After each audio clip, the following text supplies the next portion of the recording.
নমস্কার স্যার। আসুন আসুন আসুন স্যার, আসুন আসুন আসুন, এই যে স্যার। ও, এই প্রপার্টিটার কথা বলছিলা? আচ্ছা, স্যার, এই পুরো প্রপার্টিটা জয়লালের। সালাকে হাফ করে নিয়েছি। ফুল সালার বোর সালা মাথায় সালা মেশিন ঢুকেছি, সালা মাল দিয়ে দিয়েছে সই করে। স্যার ওইদিক চলেন। স্যার কি ভাবছেন?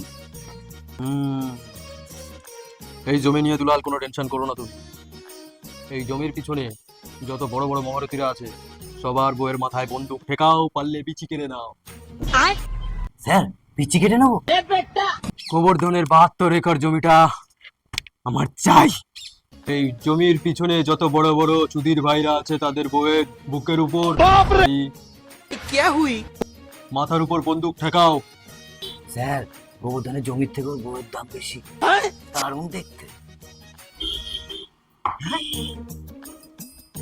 গোবর্ধনের বাড়িটা কোন দিকে? জামাইলা মুতের গন্ধ বেরোচ্ছে না? স্যার ওই যে কোনাকে মুতেছে। মানে ওখানে মতে না, আমার একটু পেয়েছিলাম মুতেনি একটু। স্যার 3 দিন আগে সালা গোবর্ধনের বউয়ের দিকে একজন নজর দিয়েছিল, তাৎক্ষণিক বিচি কেটে দিয়েছে। তাহলে গোবর্ধনের বউ ক্যান্সেল। স্যার আপনি কি ভয় পেয়ে গেলেন? ভয় আমি পাই না দুলাল। স্যার তাহলে গোবর্ধনের জমিটা দেখে আসি। না দুলাল, চলো আগে ওর বউকে দেখে আসি। স্যার বড় পাক্কা মাগি বাজ।